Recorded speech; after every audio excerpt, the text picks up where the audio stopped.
Sir Edmond D. Gulang, our Education Program Supervisor 1 of Sarangani Division.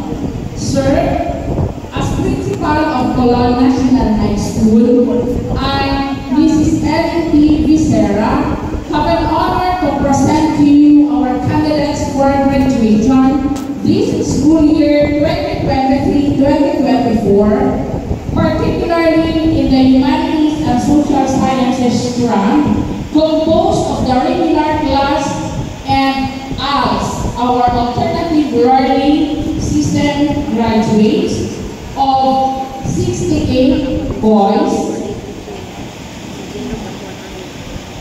and 102 girls, with a total of 171 candidates for graduation.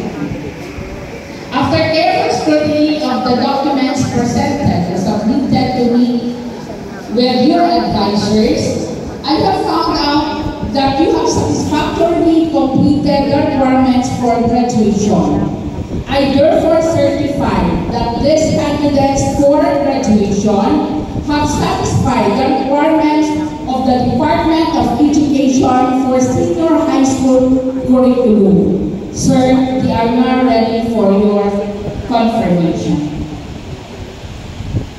By virtue of the authority vested on me by our school's division superintendent of Sarangani, Dr. Ruth L. Estasio Stesofan, and on the basis of certification made by your school principal, that you have satisfactorily completed all the requirements prescribed by the Department of Education under the Senior High School Program offerings of Colon National High School for school year 23-2024. I now confirm you graduates effective today, May 31, 2024. And therefore, you are now entitled to receive your certificate of graduation. My congratulations to all of